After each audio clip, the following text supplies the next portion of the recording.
नमस्कार, ऑप्टिक्स के lecture number 14 में आपका स्वागत है। आज का हमारा टॉपिक है zone plate. Zone plate basically based है आपका फ्रेस्नेल डिफ्रैक्शन और हाफ पीरियड जोन पर। अगर आपने फ्रेस्नेल डिफ्रैक्शन और हाफ पीरियड जोन की वीडियोस नहीं देखी हैं तो पहले आप उनको देखिए और उसके बाद ही आपको जोन प्लेट का कॉन्सेप्ट समझ में आ पाएगा। तो सबसे पहले देखते हैं कि जोन प्लेट होती क्या है। आपके देखिए अभी तक हमने जो भी डिस्कस किया है, डिफ्रैक्शन में हमें 3 एलिमेंट चाहिए, एक लाइट सोर्स, एक ऑब्स्टेकल और एक स्क्रीन, जहां पर कि आपका डिफ्रैक्शन पैटर्न बनेगा। तो जोन प्लेट बेसिकली एक स्पेशल टाइप ऑफ ऑब्स्टेकल है। कहने का मतलब लाइट सोर्स और स्क्रीन के बीच में हम तरह तरह के ऑब्स्टेकल रखेंगे, उसमें से एक ऑब्स्टेकल आपका जोन प्लेट है। तो आपको ये क्लियर होना चाहिए कि डिफ्रैक्शन को स्टडी करने के लिए जो ऑब्स्टेकल काम आते हैं वैसा एक ऑब्स्टेकल जोन प्लेट है। अब देखते हैं कि जोन प्लेट का कंस्ट्रक्शन कैसा होता है। ठीक है, देखिए ये हमने ऑलरेडी डिस्कस किया है पहले भी कि एक प्लेन वेव हमने इंसिडेंट कराई, ओ पॉइंट पर कोई हम ऑब्स्टेकल रखेंगे, अभी रखा नहीं है, और पी पॉइंट पर उस ऑब्स्टेकल से टकराने के बाद वेव्स जब पहुंचेंगी तो उन सब वेव्स का एडिशन करके पी पॉइंट पर मुझे इंटेंसिटी फाइंड आउट करनी है। तो आप ध्यान से देखिए कि जो ये प्लेन वेव है इसका वेव फ्रंट कैसा होगा, प्लेन वेव फ्रंट होगा, क्योंकि एक प्लेन पर जितने सारे पॉइंट्स होंगे वो सब एक ही फेज में ऑसिलेट कर रहे होंगे, इसलिए आपका जो वेव फ्रंट है वो प्लेन होगा। इस तरीके से ये वेव्स आगे मूव करेंगे और वेव फ्रंट भी आगे मूव करेगा। अब क्या करो, आप जो वेव फ्रंट है ओ पॉइंट पर इस वेव फ्रंट को कंसीडर करो, प्लेन वेव फ्रंट को। अब ये प्लेन वेव फ्रंट मैंने ओ पॉइंट पर कंसीडर कर लिया। इस केस में एक बात आपको ध्यान रखनी है कि जो लाइट इंसिडेंट कराई है उसका वेवलेंथ और ऑब्स्टेकल और स्क्रीन की दूरी b, ये दोनों फिक्स पैरामीटर हैं। ये आपको विशेष ध्यान रखना है कि लैम्डा और b दोनों आपके फिक्स पैरामीटर हैं। क्लियर है? तो अब आप P पॉइंट से हमें ये जो प्लेन वेव फ्रंट है इस पर हाफ पीरियड जोन्स के सर्कल्स ड्रॉ करने हैं। हाफ पीरियड जोन्स के सर्कल कैसे ड्रॉ करते हैं हम, देखिए यदि O और P पॉइंट के बीच में डिस्टेंस b है तो हमें एक ऐसा पॉइंट मार्क करना है फर्स्ट सर्कल के सरकमफ्रेंस पर जिसका distance b plus lambda by 2 हो। कहने का मतलब हमें यहां से p पॉइंट से इस प्लेन वेव फ्रंट पर एक ऐसा सर्कल ड्रॉ करना है ताकि m1p जो डिस्टेंस है वो b प्लस लैम्डा बाय 2 हो, मतलब इस डिस्टेंस से लैम्डा बाय 2 डिस्टेंस एक्स्ट्रा हो। सिमिलरली हमें सेकंड हाफ पीरियड जोन बनाना है जिसका डिस्टेंस b प्लस लैम्डा होगा। उसके आगे भी आप बना सकते हैं थर्ड हाफ पीरियड जोन जिसका डिस्टेंस b प्लस 3/2 लैम्डा होगा। इस तरीके से आप बहुत सारे हाफ पीरियड जोन्स के सर्कल उस प्लेन वेव फ्रंट पर बना सकते हो। तो जो जहां हमारा प्लेन वेव फ्रंट था, अब वहां पर आप क्या करो, एक ट्रांसपेरेंट शीट रख दो। जहां हमारा प्लेन वेव फ्रंट था वहां पर ट्रांसपेरेंट शीट रख दो और जो हमने हाफ पीरियड जोन्स के सर्कल ड्रॉ किए हैं उसको आप उसके ऊपर सुपर इंपोज कर लो, या फिर यूं कहो आप वो सर्कल्स हैं जो हाफ पीरियड जोन के वो ट्रांसपेरेंट शीट पर बना लो। जैसे कि ऐसे, ये एक ट्रांसपेरेंट शीट थी जो जहां पर ऑब्स्टेकल रखनी है वहां पर हमने ट्रांसपेरेंट शीट रख दी और इस पर हमने P पॉइंट के रिस्पेक्ट में हाफ पीरियड जोन्स जो बनने चाहिए वो हमने बना लिए। उनके रेडियस क्या होंगे, जनरल फॉर्मूला होता है nth हाफ पीरियड जोन का bn लैम्डा। तो first b lambda, second 2b lambda, third 3b lambda का अंडर रूट। ये आपके first, second, third, fourth so on half period zones के रेडियस होंगे। अब इस ट्रांसपेरेंट शीट को मैं यहां पर रख रहा हूं, एक शीट यहां पर रखी है, एक शीट यहां पर रखी है, 2 जोन प्लेट्स का मैं कंस्ट्रक्शन कर रहा हूं। तो ट्रांसपेरेंट शीट पर जो आपका फर्स्ट हाफ पीरियड जोन है उसको मैंने ट्रांसपेरेंट ही रहने दिया। जो आपका सेकंड हाफ पीरियड जोन है उसको मैंने ब्लैक पेंट से पेंट कर दिया, उसको ब्लॉक कर दिया। जो आपका थर्ड हाफ पीरियड जोन है उसको खुला रखा, कहने का मतलब ट्रांसपेरेंट रहा। फिर आपका ब्लॉक कर दिया, फिर ट्रांसपेरेंट। मतलब अल्टरनेट हाफ पीरियड जोन्स के जो सर्कल्स हैं उनको ब्लॉक और ट्रांसपेरेंट रहने दिया। अगर आपका सेंट्रल या first half period zone transparent है तो उसको हम बोलते हैं पॉजिटिव जोन प्लेट। अगर आपका first half period zone block है तो हम बोलते हैं नेगेटिव जोन प्लेट। तो हमने यहां तक क्या क्या सीखा कि जोन प्लेट एक ऑब्स्टेकल है, उसका कंस्ट्रक्शन कैसे होता है, इस तरीके से होता है, आपके अल्टरनेट हाफ पीरियड जोन्स को हम ब्लॉक कर देते हैं। हमने कंस्ट्रक्शन देख लिया। अब ये कहा जाता है थियरी में कि जोन प्लेट एक कन्वेक्स लेंस की तरह बिहेव करती है। तो कन्वेक्स लेंस की तरह बिहेव करने का मतलब क्या है? कन्वेक्स लेंस क्या करता है, जो आपकी पैरेलल रेज आती हैं उनको एक पॉइंट पर फोकस कराता है, कन्वर्ज कराता है। अगर जोन प्लेट भी वैसा ही कर पाया तो हम कहेंगे कि जोन प्लेट भी कन्वेक्स लेंस की तरह बिहेव करता है। और एक ही पॉइंट पर लाइट को कन्वर्ज करने का क्या मतलब है? आपने बचपन में एक्सपेरिमेंट किया होगा, एक पेपर आपने लिया होगा और एक लेंस को से सनलाइट को उसके ऊपर फोकस कराया होगा, और वो फोकस होने के बाद लाइट इतनी इंटेंस हो जाती है कि वो कागज को जला भी देती है। कहने का मतलब लाइट वहां पर इकट्ठी हो गई, इंटेंसिटी काफी बढ़ गई। तो सिमिलर तरीके से यदि जोन प्लेट के रखने से भी यदि किसी एक गिवन पॉइंट P पर इंटेंसिटी बहुत बढ़ जाती है तो हम कहेंगे कि ये एक कन्वेक्स लेंस की तरह बिहेव कर रहा है। तो आइए देखते हैं ये कन्वेक्स लेंस की तरह बिहेव करता है या नहीं करता है। स्टार्टिंग में जब आपका कुछ भी ब्लॉक नहीं है, सिर्फ हमने सर्कल्स ड्रॉ किए हैं ट्रांसपेरेंट शीट पर, तब सब हाफ पीरियड जोन्स के कारण जो P पर रिजल्टेंट एम्पलीट्यूड बनेगा वो क्या होगा? That will be y equal to y1/2। ये हमने ऑलरेडी हाफ पीरियड जोन के लेक्चर में डिस्कस कर लिया है कि resultant of all the half period zones at point P is equals to y1/2, that is half of the contribution due to first half period zone। Clear है? अब देखिए, जब मैंने पॉजिटिव जोन प्लेट ली तब आपका रिजल्टेंट एम्पलीट्यूड क्या होगा वो देखते हैं। इससे पहले आप ये बताइए कि जब कुछ भी ब्लॉक नहीं किया था तब इसकी इंटेंसिटी हो जाएगी, intensity is always equals to amplitude का स्क्वायर। ये आपकी इनिशियल इंटेंसिटी है। जब आपने अल्टरनेट हाफ पीरियड जोन्स को ब्लॉक कर दिया तब क्या होगा? तब ऐसा होगा, फर्स्ट ओपन है तो फर्स्ट के थ्रू जो लाइट आएगी वो P पर पहुंचेगी और फर्स्ट का कंट्रीब्यूशन है वो P पर गिना जाएगा। तो resultant amplitude will be equal to y1। Second हमारा ब्लॉक है, देखिए ध्यान से, तो सेकंड के कारण जो कंट्रीब्यूशन y2 होना था अब वो नहीं होगा, तो सेकंड के कारण कोई कंट्रीब्यूशन नहीं होगा। अगर होता तो -2y2 लिखा जाता because it is out of phase. Third फिर ओपन है, फर्स्ट ओपन है, सेकंड ब्लॉक है, थर्ड फिर ओपन है, तो it will be equal to y3। फिर फोर्थ ब्लॉक होगा y5 एंड सो ऑन। अब यदि मुझे जब कुछ भी ब्लॉक नहीं था और जब अल्टरनेट आपके हाफ पीरियड जोन ब्लॉक थे, इन दोनों केसेस में यदि इंटेंसिटी को कंपेयर करना है, अंदाजा लगाना है कि सेकंड केस में इंटेंसिटी कितनी हो गई, तो उसके लिए हम एक अप्रोक्सीमेशन कर रहे हैं। देखो, वैसे भी अगर कुछ भी अप्रोक्सीमेशन ना करें तो आपको पता लग रहा है कि जब कुछ भी नहीं रखा था, सब ट्रांसपेरेंट थे, तो आपकी एम्पलीट्यूड बन रहा था y1/2, और जब alternate half period zones block किए गए हैं तब क्या हो रहा है? पहले के कारण ही कंप्लीट आपका कंट्रीब्यूशन आ रहा है, फिर थर्ड का भी है, 5 का भी है, 7 का भी है। कहने का मतलब इसकी तुलना में तो ये बहुत बड़ा एम्पलीट्यूड हो जाएगा। तो अप्रोक्सीमेटली हम मान लेते हैं कि y1, y3, y5, y7 सबका एम्पलीट्यूड बराबर है, मतलब सारे के सारे y1 के बराबर मान लेते हैं। ये एक अप्रोक्सीमेशन है कंपेयर करने के लिए। और ये भी मान लेते हैं कि ऐसी 10 ओपनिंग्स हैं, जैसे 1 2 3 4 ऐसी 10 ओपनिंग्स है, कितनी भी हो सकती हैं, हमने 10 मान ली एक बार के लिए। तो ये हो जाएगा y equal to 10 y1। 10 y1 करने के बाद हम क्या कहेंगे कि intensity will be equal to 100 y1 square.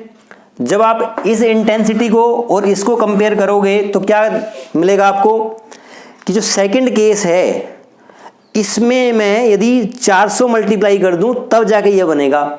इसका मतलब intensity is approximately 400 times of initial intensity.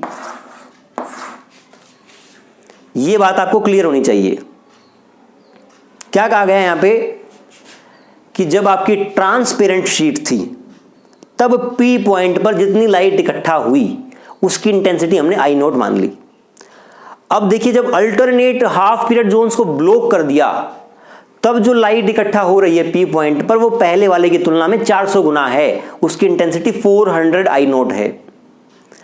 कितना इंटरेस्टिंग है ना, जब सब कुछ ओपन है तब P पर कम लाइट इकट्ठा हो रही है और जब अल्टरनेट रीजन्स ब्लॉक हैं तब P पर लाइट ज्यादा इकट्ठा हो रही है। इसका मतलब ऑब्स्टेकल आने के बाद ऑब्स्टेकल से के कॉर्नर से लाइट बेंड हो रही है, बेंड होकर एक्स्ट्रा लाइट P पॉइंट पर पहुंच रही है। तो यहां से ये भी प्रूव होता है कि आपका लाइट डिफ्रैक्ट कर रही है और ये भी प्रूव हो गया कि जोन प्लेट लगाने से P पॉइंट पर 400 गुना ज्यादा इंटेंसिटी पहुंच रही है।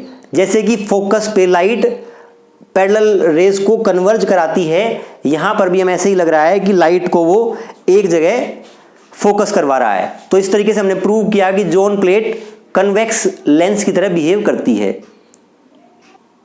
आइए अब देखते हैं कि zone plate multiple focal length के कन्वेक्स लेंस की तरह कैसे बिहेव करता है।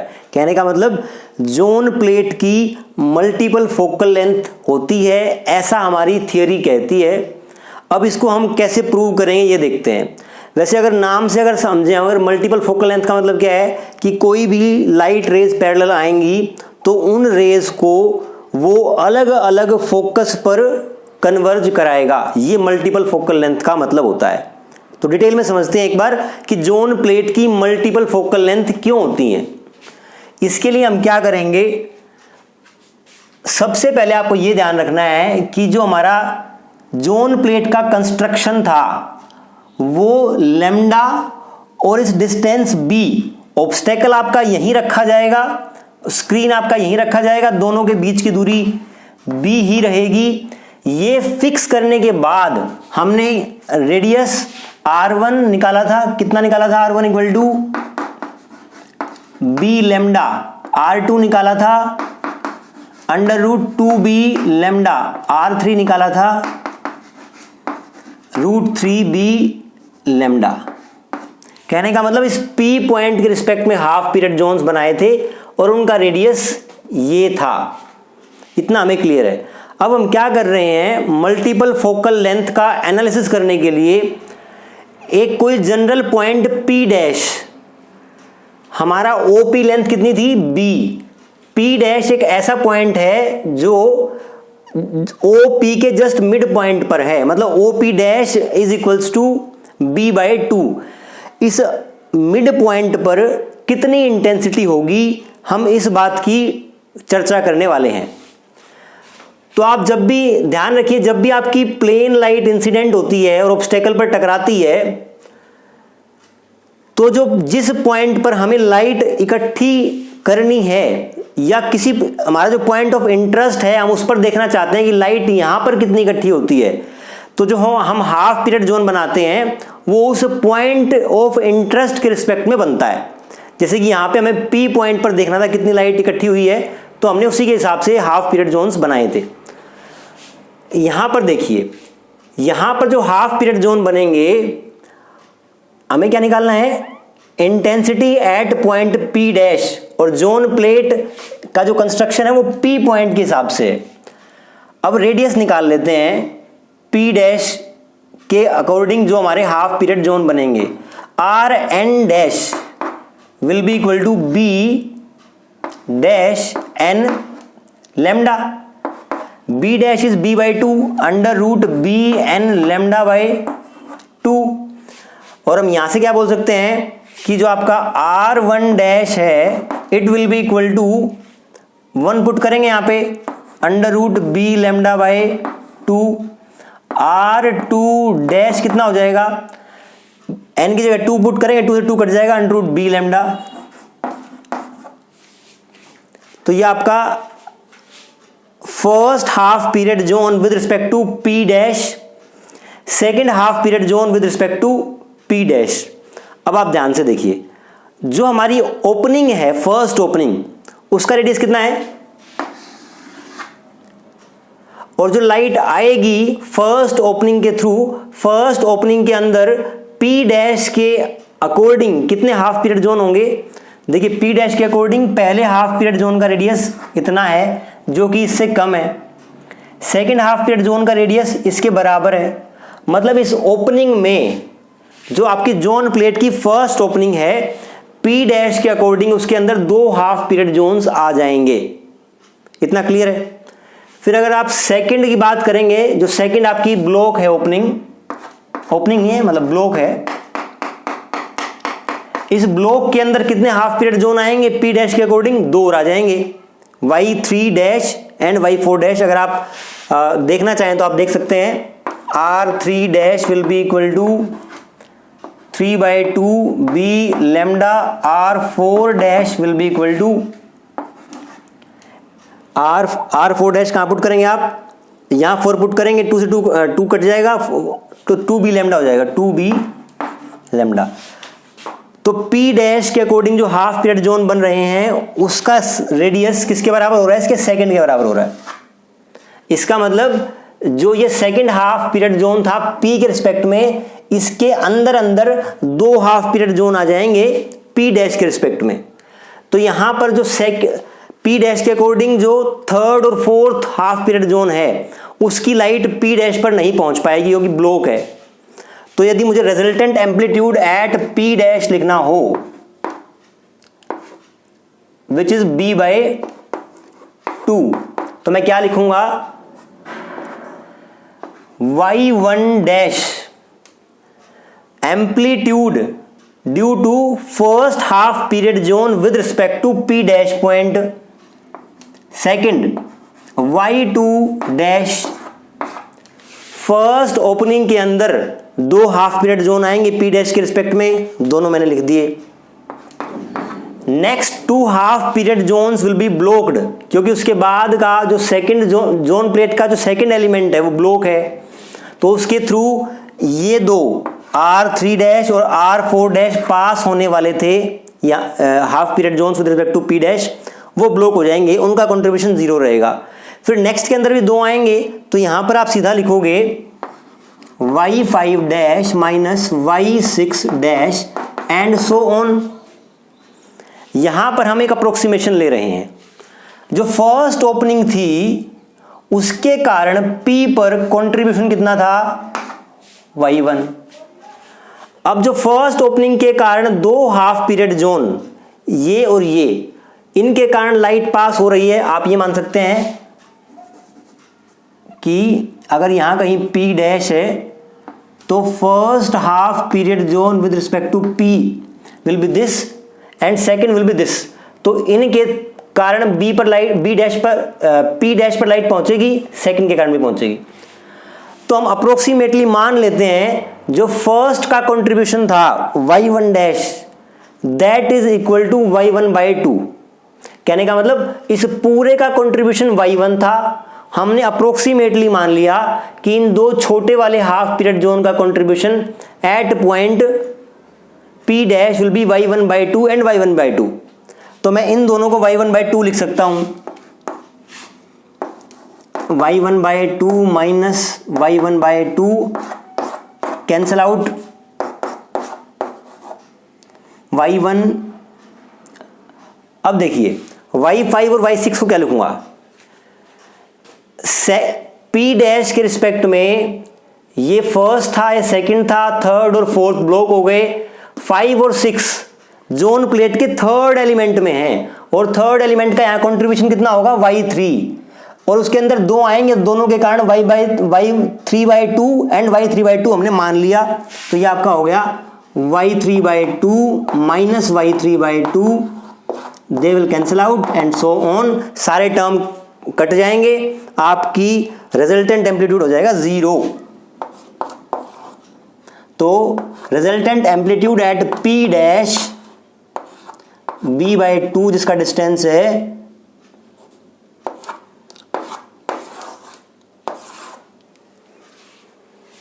कहने का मतलब है अगर मैं P पॉइंट पर देखूं, स्टार्टिंग से करते हैं, जब कोई भी ऑब्स्टेकल नहीं थी तो P पॉइंट पर इंटेंसिटी कितनी पहुंच रही थी? I0। जब मैंने जोन प्लेट रख दी तो P पॉइंट पर इंटेंसिटी पहुंच रही थी 400 I नोट, 400 गुना ज़्यादा इंटेंसिटी। जब मैंने कंसिडर किया B/2 डिस्टेंस पर कोई पॉइंट P डैश, तो P डैश पर इंटेंसिटी 0 पहुंच रही है। तो इसका मतलब P डैश तो आपका फोकस हो ही नहीं सकता, क्योंकि फोकस पर तो बहुत ज़्यादा लाइट इकट्ठा होती है। हम चर्चा क्या कर रहे हैं कि जोन प्लेट के मल्टीपल फोकल लेंथ होती हैं, तो उसी सीक्वेंस में ये पार्ट हमने डिस्कस किया। अब हम क्या करेंगे, ये P डैश है इसको और अंदर ले जाएंगे। कहने का मतलब है अब हम निकालने वाले हैं intensity at point P double dash which is B/3। अगर ये पॉइंट P डबल डैश इस B के 1/3 लेंथ पर रख दिया जाए और उस पॉइंट पर कितनी लाइट इकट्ठा होती है, अगर उसकी स्टडी हमें करनी है, तो इसके लिए हमें क्या करना पड़ेगा, ये निकालना है। इसके लिए क्या करेंगे, P डबल डैश के अकॉर्डिंग हाफ पीरियड जोन बनाएंगे, उनके रेडियस क्या होंगे, RN double dash equal to B double dash N lambda N lambda, यहाँ B डबल डैश क्या है, B/3, तो ये हो गया BN λ/3। यहां से आप R1 डबल डैश निकालेंगे तो क्या आएगा, B λ/3। R2 डबल डैश निकालेंगे तो क्या आएगा, 2B λ/3। R3 डबल डैश निकालेंगे तो कितना आएगा, B लैम्डा। कहने का मतलब जब हमारा P और नजदीक आ गया P डबल डैश पर, जिसकी दूरी O से B/3 है, तो हमें अब P डबल डैश के अकॉर्डिंग हाफ पीरियड जोन्स बनाने पड़ेंगे, और P डबल डैश के अकॉर्डिंग जो हाफ पीरियड जोन्स हैं उनका रेडियस ये है। अब आप ध्यान से देखो, जो फर्स्ट ओपनिंग है जोन प्लेट की, ये ओपनिंग, अब इसके अंदर P डबल डैश के अकॉर्डिंग 3 हाफ पीरियड जोन्स आ जाएंगे। आप ऐसे डैश बना लीजिए, एक सर्कल और 2 सर्कल और 3 सर्कल, मतलब पहली जोन प्लेट की पहली ओपनिंग के through P double dash point के according 3 half period zones pass करेंगे। तो यदि मुझे resultant amplitude at P double dash निकालना है, तो मेरी क्या हो जाएगी, resultant amplitude P double dash B/3। तो फर्स्ट ओपनिंग की तीनों निकलेंगी, Y1 double dash minus Y2 double dash plus Y3 double dash. तो P डबल डैश पॉइंट के अकॉर्डिंग पहले 3 half period zone first opening of zone plate के थ्रू निकल जाएंगे। Next 3 half period zones 4, 5, 6 block हो जाएंगे, क्योंकि सेकंड जो एलिमेंट है जोन प्लेट का वो ब्लॉक्ड है, तो 4, 5, 6 का कोई कंट्रीब्यूशन नहीं आएगा।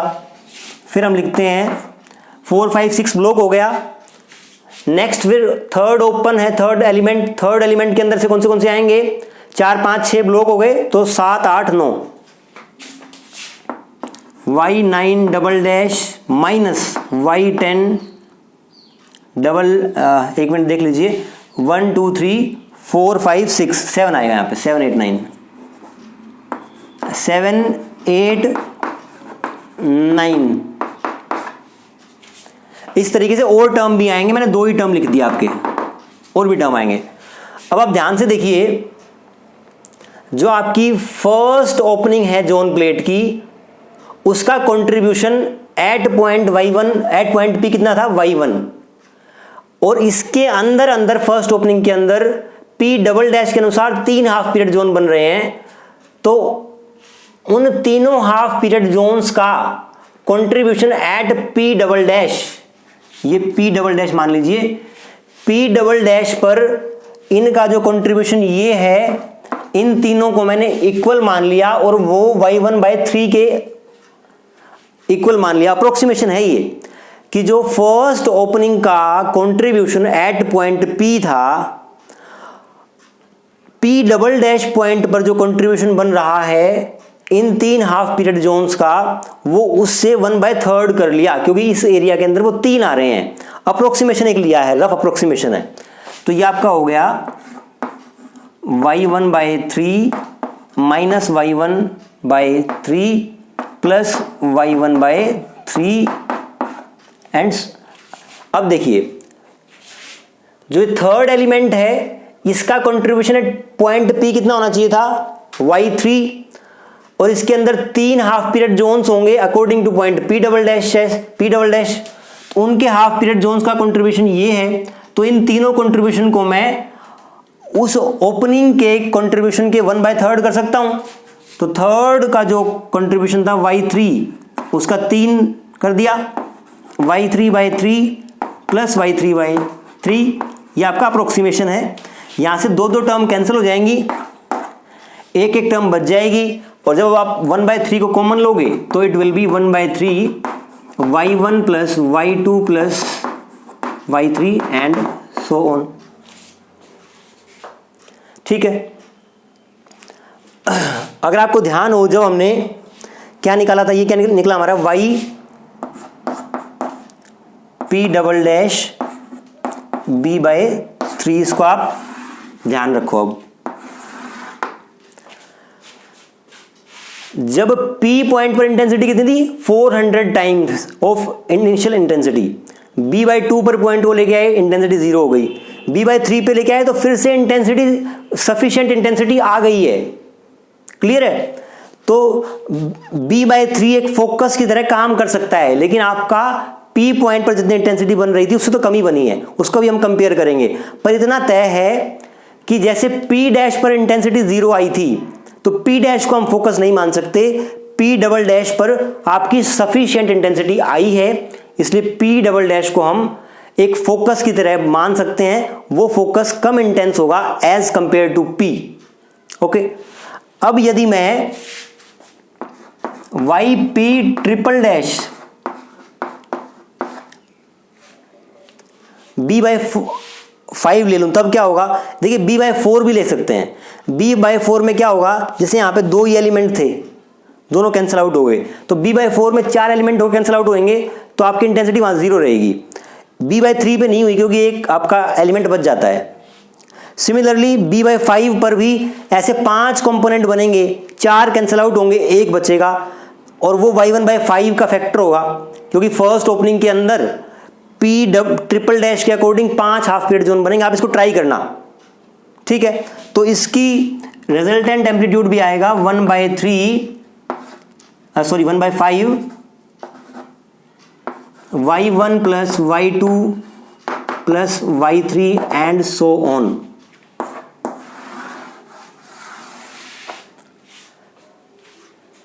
और सबसे पहले वाला आपको याद होना चाहिए जो हमने yp निकाला था, yp वॉज, थोड़ा सा रब कर देते हैं इसको,